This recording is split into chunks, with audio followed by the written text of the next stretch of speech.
نداء الحق صوت قد شجاني وبلغني الحقيقة والأماني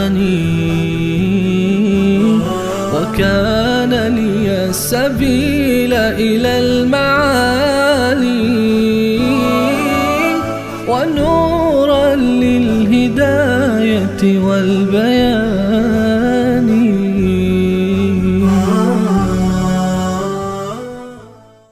أعوذ بالله من الشيطان الرجيم. بسم الله الرحمن الرحیم. الله می فرماید اولم یسیروا فی الارض، آیا اینها سیر نمی کنند در زمین؟ فینظروا، غرض سیر بنویس، اولم یسیروا بنویس تخفیف دنیوی. فینظروا کیف کان عاقبة الذین کانوا من قبلهم، ببینند تماشا کنند چگونه شد عاقبت کسانی که قبل از اینها بودند. بنویسید به سبب کفر و شرک، یعنی برید بگردید تماشا بکنید عاقبت و انجام انسانهایی که قبل از شما بودند، به عذاب گرفتار شدند، ببینید چی شد، ببینید چیکار شدند. کیف کان عاقبت الذین کانوا من قبلهم، اونهایی که قبل از اینها بودند. کانو، خب اینجا چند تا شبهه هست. شاید مشرکین مکه بگن که خب اونها زود نابود شدند چون که اونها قدرتی نداشتند، ما قدرت بدنی داریم، ما همه پهلوان جنگجو. الله تعالی این شبهه را ازاله می فرماید. کانو هم اشد منهم قوه، اونها از نظر قوت از اینها شدیدتر و قویتر بودند. خب شاید اونها مال نداشتند، امکانات نداشتند، ما زیاد داریم. این شبهه دوم، این جواب شبهه دوم است. و آثارا فی الارض، از نظر آثار در زمین، یعنی مال و قلعه و باغ اونها بیشتر داشتند و پس اونها هیچ کمی نسبت به اینها نداشتند. با وجود اینکه همه چیز داشتند، فاخذهم الله بذنوبهم، الله عزوجل آنها را مؤاخذه کرد به سبب گناهانشون. بذنوبهم با سببی هست. و ما کان لهم من الله من واق، این نفی شفاعت قهری و نفی مختاریت معبودان باطله هست. الله می فرماید نبود برای آنها من الله، ای من عذاب الله، از عذاب خدا هیچ حفاظت کننده ای. الذی یقیهم، اونی که حفاظتش بکند نبود. خب مگه کی حفاظت میکند؟ اونها که میگفتند ما خدایان را عبادت میکنیم که اگر برای ما مشکلی پیش آمد خدایان مشکل ما را حل کند. اینجا خدا اشاره میکنه خدایان نکردند. در آیه دیگه هست فما اغنت عنهم آلهتهم التي يدعون من دون الله من شيء لما جاء امر ربک، وقتی که امر پروردگار آمد، عذاب خدا در دنیا آمد، معبودان نتوانستند کاری بکنند. معبودانی که در طول حیات اینها برای اونها شتر میکشتند، برای خوشنودی اونها گوسفند میکشتند و میگفتند اگر بر ما مصیبتی بیاید مصیبت را از ما دفع میکند. الله میفرماید که فما اغنت عنهم آلهتهم التي يدعون من دون الله من شيء، این آلهه‌ای که غیر از خدا میخواندند، این آلهه برای اونها مفید ثابت نشدند. این در سوره هود بود. در سوره احقاف الله تعالی میفرماید فلولا نصرهم الذين اتخذوا من دون الله قربانا آلهه، اینهایی که اینها به منظور تقرب اونها را انتخاب کردند و پسندیدند به غیر از الله، چرا یاریشون نکردند؟ فلولا نصرهم، چرا یاریشون نکردند؟ پس منظور از این و ما کان لهم من الله من واق چی بود؟ آلهه، خدایان. آلهه نتوانستن کاری بکنند. خب خداوند فرمود فاخذهم الله بذنوبهم. خدا چرا مؤاخذهشون کرد؟ به سبب گناهان، ذنوب. الان تفصیل ذنوب، ذالک بانهم، بنویسید تفصیل ذنوب. گناه چطور بود؟ چی کردن؟ الله می فرماید ذالک بانهم کانت تأتیهم رسلهم بالبینات، به سبب این بود که رسل می آمدن پیش آنها با بینات، با دلائل معجزات آوردند. فکفروا، بعد از رؤیت بینات بنویسید فکفروا، بعد از رؤیت بینات چی کردند؟ کفر کردند. فاخذهم الله، بنویسید بعد مجیء الرسل. لذا کفر که کردن پیامبران رفتند، خدا اونها را مؤاخذه کرد.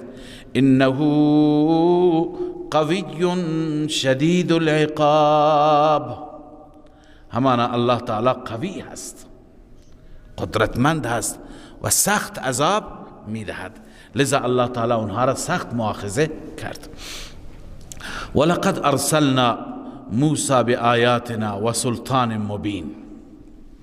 خب اون تخویف دنیوی بود، اولم یسیروا، این که شما خواندید دو آیه فوق، این هم تخویف دنیوی هست، اما اون اجمال بود، این تفصیل هست.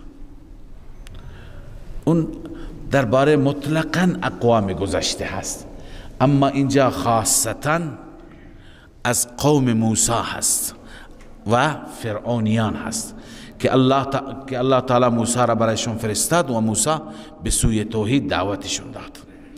لذا تخویف دنیوی هست و تسلی برای رسول الله هست. چطور تسلی برای رسول الله هست؟ که ببین ای پیغمبر من، موسی هم مثل تو آمد، قوم انکار کردند، چنانچه این قوم انکار میکنند. لذا اگر به انکار ادامه بدهند، همونطوری که فرعون را خدا چی کرد؟ فرعونیان را هلاک کرد، اینها را هم الله تعالی هلاک میکند. لذا الله می فرماید ولقد ارسلنا موسی بآیاتنا، همانا ما فرستادیم موسی را با آیات خودمان، و سلطان مبین، با سلطان مبین یعنی معجزات ظاهر. موسی با معجزه آمد. الى فرعون و هامان و قارون، بسوی فرعون و هامان و قارون آمد. فقالوا ساحر کذاب، آنها چی گفتند در رابطه با معجزات؟ بنویسید ساحر کذاب، چونکه معجزه ظاهر کرد گفتن ساحر است، نبوت را ادعا کرد گفتن کذاب است. متوجه شدید؟ ساحر مربوط به چی هست؟ معجزه. کذاب مربوط به چی هست؟ ادعای پیامبری. خب بعضی اشکالات هستن، بعضی مستشرقین و بعضی یهودی ها و یهود صفت ها می کنند، می گویند که خطاهای قرآن را العیاذ بالله می شمارند. می گویند ما در تاریخ داریم که در تاریخ هم هست، در تورات هم هست که هامان چندین سال، چندین قرن بعد از فرعون بوده. چطور موسی هم به سوی فرعون فرستاده شد و هم به سوی هامان فرستاده شد؟ ما در جواب میگیم که تاریخ شما به درد خود شما بخورد. تورات را هم شما با دستای خودتون تحریف کردید. اولا که قرآن هر جا گفته فرعون و هامان را وزیر فرعون گفته، ما معتقدیم که این هامان وزیر فرعون هست و آنچه که شما میگویید غلط است. بالفرض اگر اون تاریخ درست باشد، مگر همنام کم بوده در دنیا؟ امکان در اونی که 200 سال بعد از فرعون بوده، اون یک هامان دیگه هست و اون هامانی که وزیر فرعون هست، قرآن اون هامان را چی دارد؟ ذکر می کند. الى فرعون و هامان و قارون. درباره قارون هم به تفصیل میاد که از خود بنی اسرائیل بود. فلما جاءهم بالحق، زمانی که موسی آمد به حق، یعنی حق را آورد و دعوت توحید را آورد، من عندنا، از جانب ما، قالوا اقتلوا ابناء الذين آمنوا معه واستحيوا نساءهم. تدبیر انسداد میخواست جلوی موسی را بگیرد. البته اینجا اجمال هست، در جای دیگه تفصیل است. اول با موسی بحث کرد،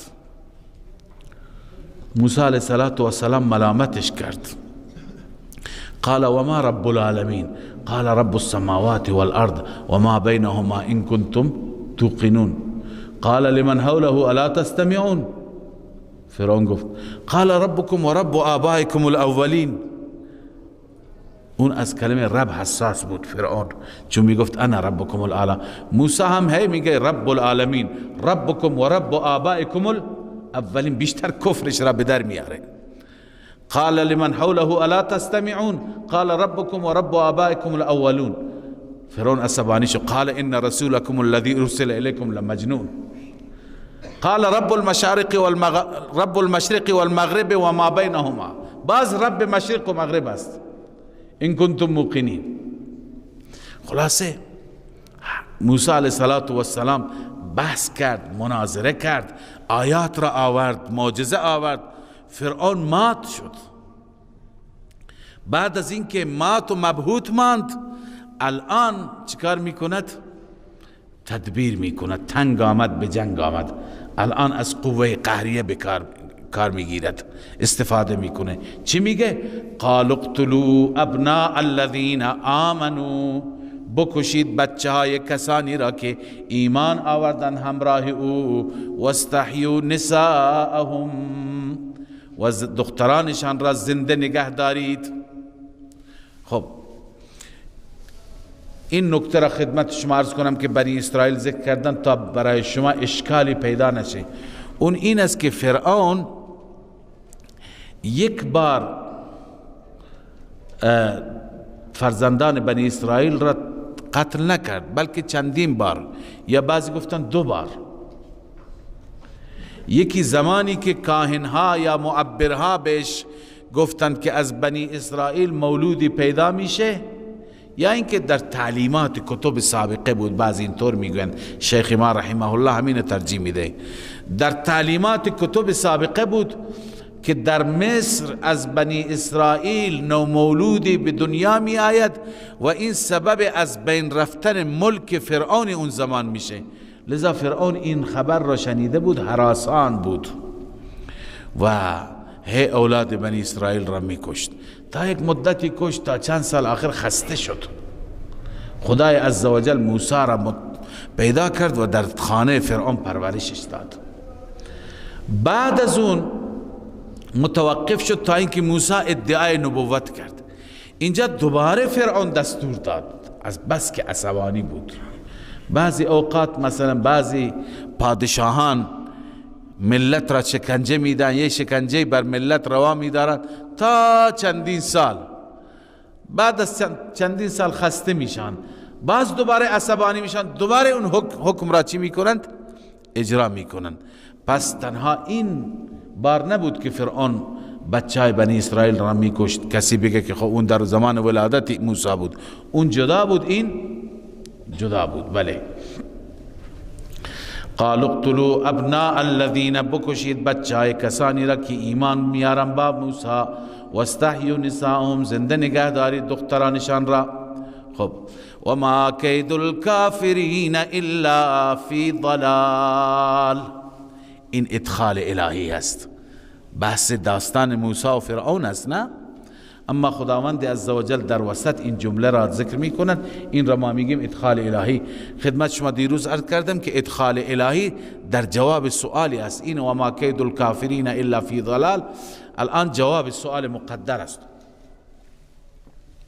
سؤال اینه که فرعون وقتی که دستور داد بچه ها را بکشند، این همه تهدید کرد، آیا مفید شد این تدبیرش؟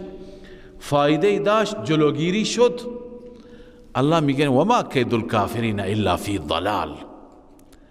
کید کافران نیست، یعنی مکر و توطئه‌ای که کافران میکنند این توطئه نخواهد بود الا فی ضلال. فی ضلال اینجا به معنی بیفایده، ضلال گمراهی است نه، ولی به معنی بیفایده است اینجا، یعنی این توطئهش بیفایده. هر چی کشت موسی و کسانی که به موسی ایمان می آوردند روز به روز بیشتر می شدند، کمتر نمی شدند. حق وقتی که نور حق از یک جای شروع بکند، هر چی که دشمنان جلوش را بگیرند نمی توانند بگیرند. وقال فرعون ذرونی اقتل موسی. اون تدبیر اول بود، تدبیر اول برای انسداد، برای جلوگیری. این تدبیر دوم است. الله می فرماید وقال فرعون، فرعون گفت ذرونی اقتل موسی، من بگذارید من موسی را می کشم، بگذارید بکشمش. ولیدعو ربه، و تا اینکه بخواند پروردگارش را. آیا این تهدید واقعی بود؟ بعضی از مفسران میگویند بله این تهدید واقعی بود. فرعون میخواست بکشه، خب پس چرا نکشت؟ به خاطر اینکه ملأ و درباریان و مشاوران دستور مشوره دادند، گفتم موسی را میکشی چه فایده تو کشتنش هست؟ برای تو بده. یک آدم با این قدرت، با این دبدبه، موسی چی میتونه بکنه؟ یک آدم بی‌دفاع بدون اسلحه بعداً برای ما از نظر نام و این قدرت و سلطنتی که داریم خوب نخواهد بود. دیگه تقدیر الهی این بود که به موسی تعرض نکند. مشاوران این گونه دستور دادند. پس بنابراین ذرونی اقتل موسی، این تهدید حقیقی هست طبق این تفسیر. اما یه تفسیر دیگری هست که بعضی مفسرین گفتند که این که فرعون گفت ذرونی اقتل موسی این واقعی نبود، از ته دل نبود، چون فرعون معجزات را دیده بود، میخواست به نوعی دعوت موسی بی اثر بشه، اما جرأت نمیکرد تعرض بکنه، میترسید بلای سر من نیاد. لذا اینها در واقع به تعبیر محلی و ساده ما بلوف بود، جرأت نداشت. چنانچه غالبا آلوسی هست یا یکی از مفسرین دیگه نوشته که قتاده گفته یبول کما یبول الحمار، حمار چطور ادرار میکند، یعنی از ترس خیس میکرد، میترسید فرعون. لذا جرأت نکرد که دست بزنه به موسی، ولی میترسون تا اینکه اطرافیان بترسند، تا اینکه دعوت موسی را کسی نپذیرد. پس بنابراین تفسیر دوم این بظاهر بود، حقیقت نبود. وقال فرعون ذرونی اقتل موسی،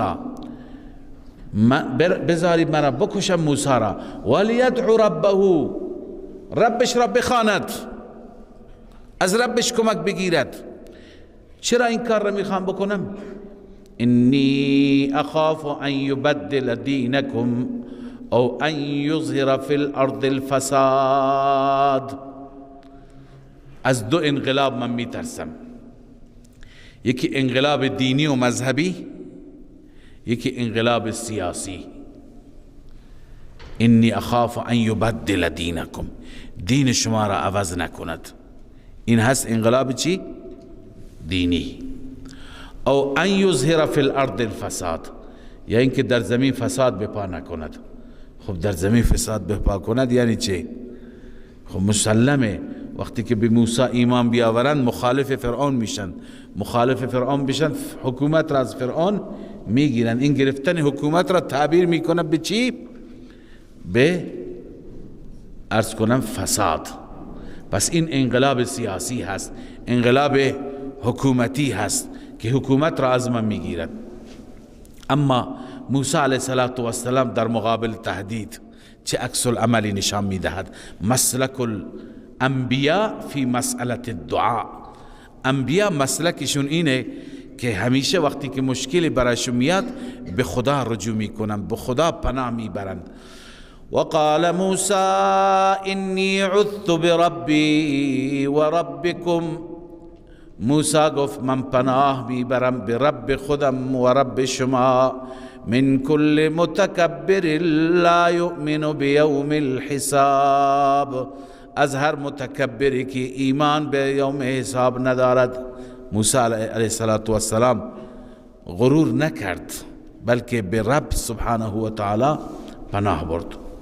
به هر حال وقتی که این تهدیدات جدی شد و خطر جدی شد، بسیاری از کسانی که ایمان خودشون را تا به حال کتمان کرده بودند باید ایمان را چی میکردند؟ ظاهر میکردند. من جمله اونها فردی بود که قرآن او را تعبیر میکند رجل مؤمن من آل فرعون. از قرآن اینقدر معلوم میشه که این از آل فرعون بود، از خویشاوندان فرعون بود و به موسی علیه السلام ایمان آورده بود و تا به حال ایمان خودش را مخفی کرده بود، ایمان خودش را نشان نداده بود، میترسید. اما امروز میگه دیگه تمام شد، الان که پیغمبر خدا در تهدید هست، الان دیگه ترس فایده نداره، باید ظاهر بکنم. اگه بناس پیغمبر خدا کشته بشه منم کشته بشم. لذا اینجاست که این مرد مؤمن می آید. اما این مرد مؤمن کی هست؟ بعضی گفتند که این پسر عموی فرعون بود، ابن عم فرعون، پسر عموی فرعون بود و اسمش بود فستیات. چنانچه هست که قال مقاتل و سدی کان فستیات ابن عم فرعون. فستیات ابن عم فرعون است. و اون مردی که موسی علیه السلام را مشوره داد که از مصر برو، برات خطره، تصمیم گرفتن تو را بکشند، میگن اون مرد و این مرد یکی هست. این مفسرین گفتند و هو الذي حكى الله عنه في سورة القصص وجاء رجل من اقصى المدينة يسعى. این همون مردی است که در سوره قصص ذکرش آمده که خدا گفته از یک گوشه و از حاشیه شهر مردی دوان دوان آمد و گفت یا موسی ان الملأ یأتمرون بک لیقتلوک فاخرج. ای موسی درباریان دارن مشوره میکنن تو را بکشن، برو از اینجا. این همون خیرخواه است. بعضی گفتن نه، فرق داره. خب اسمش فستیات بود. و قیل کان اسمه حبیب، بعضی گفتن اسمش حبیب بود. والله اعلم. این هر دو را مظهری نوشته. خب این مرد مومن چی گفت؟ چند تا سخنرانی کرد. 3 تا سخنرانیش را قرآن مجید ذکر کرده. اما اینجا من یک نکته جالبی عرض بکنم از سیدنا علی کرم الله وجهه. ببینید این مرد اولین کسی که به پیغمبر ایمان می آورد و از پیغمبر دفاع می کند، اون را در اصطلاح صدیق می گویند. چی می گویند؟ صدیق. این مرد چه حبیب نجار هست چه فستیات هست. این صدیق امت موسی علیه السلام بود. کسی بود که آمد خودش را به خطر داد و از موسی دفاع کرد. یک صدیق اینه، یک صدیق امت ما دارد، حضرت ابوبکر صدیق رضی الله تعالی عنه. حضرت علی کرم الله وجهه یک مقایسه بین این دو صدیق می کند که از این دو صدیق کدوم افضل تر بود. این سخن علی هست، در ازالت الخفاء شاه ولی الله رحمه الله نقل کرده. علی می گوید که صدیق امت ما از صدیق امت موسوی افضل تر هست، بهتر هست. چرا؟ چون که اون صدیق ابتداءً ایمان خودش را مخفی کرد. صدیق امت ما از روز اول مخفی نکرد. از روز اول مخفی نکرد.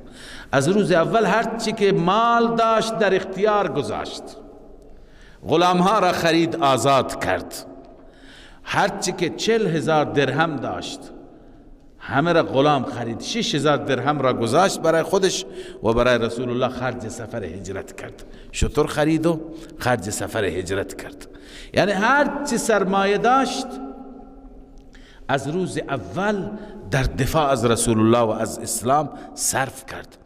و دیگه این که از روز اول کتک خورد، هر روز چنان کتک میخورد که از حال میرفت، بیهوش میشد، بدنش خونالود میشد.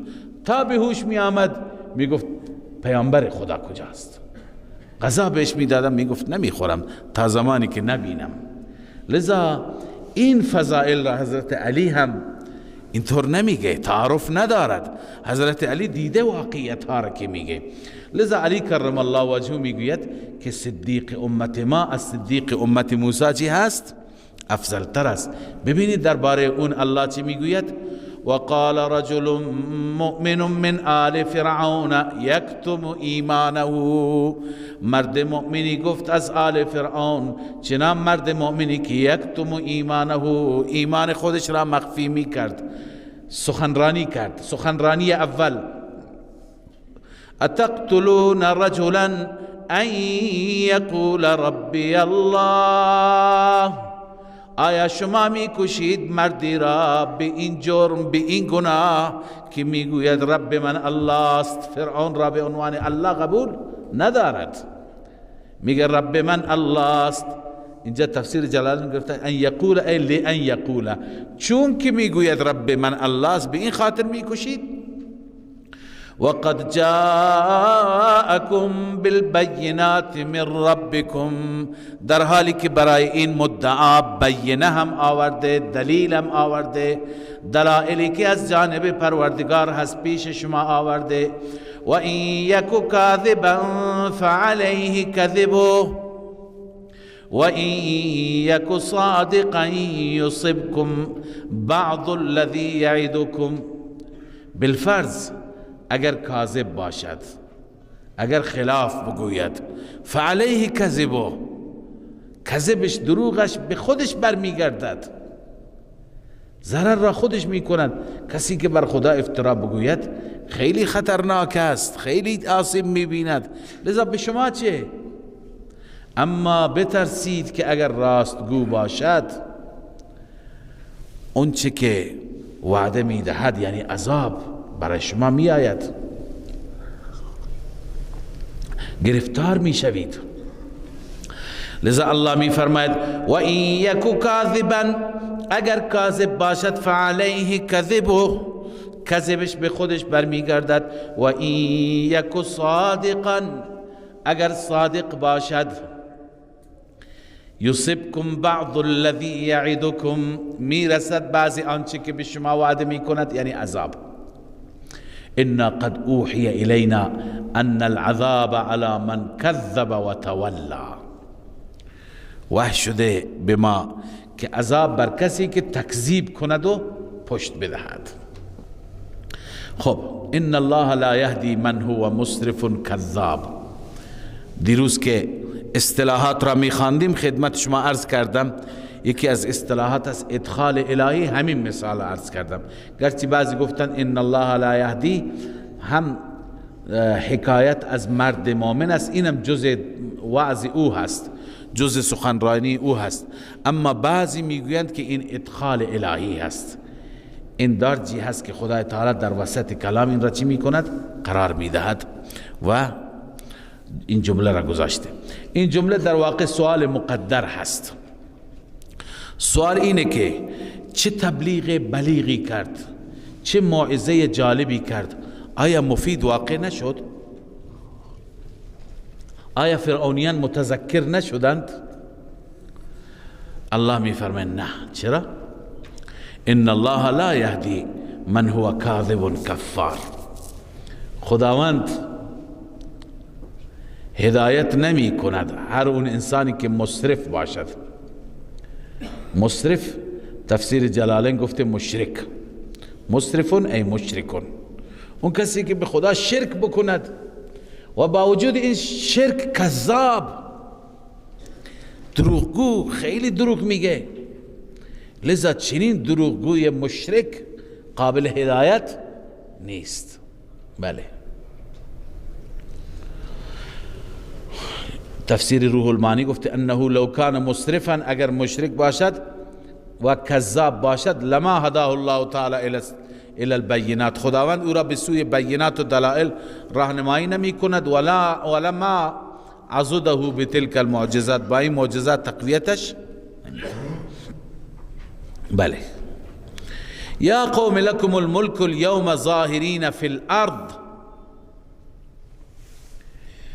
ادامه سخنرانی اوله، 3 تا سخنرانی دارد، این همون سخنرانی اول است. ای قوم من، لکم الملک اليوم ظاهرین فی الارض، برای شما ملک امروز هست که غالب هستید. اینجا ظاهر به معنی حاکم، به معنی غالب، که حاکم هستید در زمین. فی الارض منظور ارض مصر است. شما امروز حاکم مصر هستید. این حکومت عرض کنم که موقتی هست، امروز هست، امروز میره و تمام میشه، فردایی میآید. فردا اگر آمد و عذاب آمد، کی میتونه ما را نجات بده؟ فمن ینصرنا من بأس الله ان جاءنا، چه کسی ما را یاری میکند از عذاب خدا اگر پیش ما آمد؟ لذا بترسید از عذاب.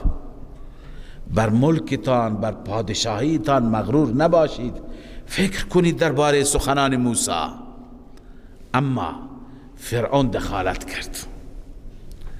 فرعون از آیات قرآن معلوم میشه، این آیات صحبتهای فرعون را شما دقت بکنید، خیلی زرنگ است. و فرعون تمام هم و غمش اینه که مردم فریفته نشوند، مردم گرویده نشوند. لذا هی دلایل میاره، هی توطیه میکنه که مردم نرن به اون سمت. لذا قال فرعون ما اریکم الا ما ارى، من نمی بینم برای شما، یعنی مشوره نمی دهم شما را، الا ما ارى، مگر آنچه که من می بینم، یعنی رأی خودم را. و ما اهدیکم الا سبیل الرشاد، و من راهنمایی نمی کنم شما را مگر به راه رشد، یعنی راه هدایت، راهی که هدایت شما هست، خیر و صلاح شما هست، من شما را راهنمایی می کنم. لذا راهنمایی من گوش کنید. خب فرعون چون می ترسید که مردم از سخنرانی این مرد مؤمن متأثر نشوند، لذا رو به مردم کرد، گفت مردم ببینید هرچی من میگم گوش کنید، این میگه گوش نکنید. معنیش اینه. مرد مؤمن سخنرانی دومش را بعد از این سخن فرعون شروع می کند. و قال الذي آمن یا قوم انی اخاف علیکم مثل یوم الاحزاب. اول ایمان خودش را خوب ظاهر نکرد، الان کم کم ظاهر میکنه. پس معلوم میشه که به آخرت ایمان داری تو. اونجا فقط گفت موسی اگر راست بگه چنین میشه، اگر راست نگه چنین میشه. اینجا نه، اینجا کم کم از عذاب قیامت میترساند، پس ایمان دارد. و یا قوم انی اخاف علیکم، ای قوم، ها عذاب قیامت فعلا نیست، عذاب دنیا است. ای قوم من میترسانم شما را، میترسم بر شما مثل یوم الاحزاب، مثل روز احزاب دیگر، گروه های دیگر. عذابی که بر گروه ها آمد، بر اقوام آمد، من میترسم اون عذاب بر شما نیاد. اون اقوام کی هستند؟ احزاب کی هستند؟ مثل دأب قوم نوح و عاد و ثمود والذین من بعدهم، یعنی حال قوم نوح، قوم ثمود، قوم عاد و کسانی که بعد از اونها بودند، یعنی قوم لوط. من میترسم اون روزها را برای شما. پس از عذاب دنیا فعلا میترساند، بعدا از عذاب آخرت در سخنرانی سوم. لذا میترسم برای شما اون روزهای سخت نیایند. خب و ما الله یرید ظلما للعباد باز هم ادخال الهی هست یا موعظه، ادامه موعظه مرد مومن است. اگر ادخال الهی باشد بازم جواب سوالی که شاید در اذهان شما هم بیاد اینه که خدای تعالی این همه انسانها را هلاک و نابود کرد. در طوفان نوح چقدر انسان، در غرق فرعون، اینجا که خب بحث غرق فرعون نیست، در قوم عاد، در قوم ثمود چقدر انسان با باد و با زلزله و با صاعقه هلاک شدند. این ظلم نیست؟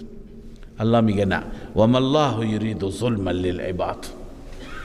خداوند اراده ظلم برای بندگان را ندارد، اونها خودشون بر خودشون ظلم کردند که قبول نکردند. خب و یا قوم انی اخاف علیکم یوم التناد، اون عذاب دنیا بود، این عذاب آخرت. مرد مومن به قوم خودش میگه من هم از عذاب دنیا برای شما میترسم که به عذاب دنیا گرفتار بشید، هم به عذاب آخرت. یوم التناد، روز آخرت را میگن روز تناد. تناد از ندا هست، باب تفاعل هست، ندا از طرفین، یعنی هر یکی دیگری را صدا میزند. یوم التناد یعنی چی؟ یعنی ندا کردن هم دیگر. چرا میگن ندا کردن هم دیگر؟ خب چند علت میتونه داشته باشه، چند دلیل میتونه داشته باشه. یوم التناد اول ندای نافخ، اول ندای چی؟ نافخ. نافخ یعنی اون کسی که نفخه را میزنن، اسرافیل. اون روز ندا هست، چون اسرافیل در اون میدان میگه بیایید به طرف میدان، بیایید به طرف محشر. لذا به این خاطر یوم التناد میگن، چون در آیه داریم یوم یناد المناد من مکان قریب، یوم یناد المناد من مکان قریب، یوم یسمعون الصیحة بالحق ذلك یوم الخروج، فریاد را میشنوند. به این خاطر تناد میگن. دوم تناد چون که ندا برای حساب و کتاب میشه. یوم ندعو، خدا صدا میزنه بازم به وسیله فرشتگان دیگر. یوم ندعو کل اناس به امامهم، هر گروهی را میگیم که با اون پیشوایتون، با رهبرتون، با اون کسی که شما از او پیروی میکردید در دنیا بیایید، پیغمبر شما هر که هست. به این خاطر یوم التناد میگن. دلیل سوم که اونجا مردم با همدیگر را ندا میکنند، چنانچه در سوره اعراف میخوانیم و نادى اصحاب النار اصحاب الجنه و نادى اصحاب الجنه اصحاب النار، این اونها را صدا میکنه، اون اینها را، یا و نادى اصحاب الاعراف رجالا، اصحاب اعراف هم ندا میکنند. پس ندا از هر طرف هست. به این خاطر اون روز را میگن روز چی؟ تناد. این سه. و چهارم دلیل آخر اینه که یوم التناد شاید به این خاطر میگن که همه اهل بهشت و اهل جهنم از سوی خدای عزوجل مورد ندا قرار میگیرند، مورد صدا قرار میگیرند. چه میگویند؟ آخرین ندا. خدای تعالی مرگ را به وسیله، به شکل یک کبشی، به شکل قوچی در وسط، در میان بهشت و جهنم چی میکند؟ ذبح میکند، دستور میده ذبح بکنند. ندا میشوند هم اهل بهشت هم اهل جهنم که ای اهل جنت، ای اهل جهنم، همه ببینید که دیگه مرگ مرد، یعنی از این به بعد دیگه مرگی نخواهد بود. یا اهل الجنت خلود ولا موت، یا اهل النار خلود ولا موت. پس شاید به این خاطر اون روز را یوم التناد میگویند، یا به خاطر همه علتهایی که شما خواندید. به هر حال مرد مومن میترساند اونها را از روز تناد. و یا قوم انی اخاف علیکم یوم التناد. یوم التناد بنویسیم مبدل منه، یوم التناد یعنی چه روزی است؟ یوم تولون مدبرین، روزی که شما برگردانده می شوید در حالی که پشت می دهید، به سوی جهنم برگردانده می شوید. معنی اینه ما لکم من الله من عاصم. خب برگردانده میشه، پشت می دهید. به کی پشت می دهید؟ بنویسه به موقف حساب، یعنی اونها رو میبرن به طرف جهنم و به موقف حساب چکار میکنند؟ پشت میدهند. ما لکم من الله من عاصم، این نفی شفاعت قهری است. مرد مؤمن میگه ای قوم، هیچ کسی که شما را عاصم حفاظت بکند در اون روز وجود ندارد، محافظی برای شما نیست. باز هم و من یضلل الله فما له من هاد، ادخال الهی هست. این مرد مؤمن چنان سخن بلیغی، چنان موعظه جانانه ای کرد، هنوز فرعون متنبه نشد، هنوز قوم متنبه نشدن. الله میگه نه، و من یضلل الله، هر کسی را که خدا گمراه بکند، فما له من هاد، برای او هیچ هادی وجود نخواهد داشت. صدق الله العظیم.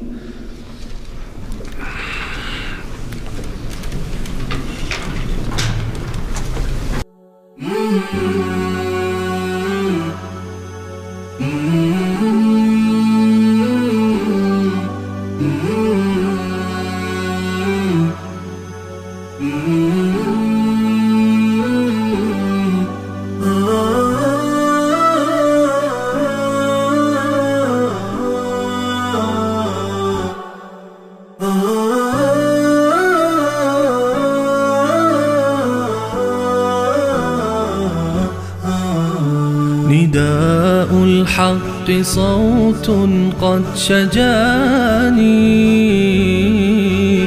وبلغني الحقيقة والأماني، وكان لي السبيل إلى المعالي، ونورا للهداية والبيان.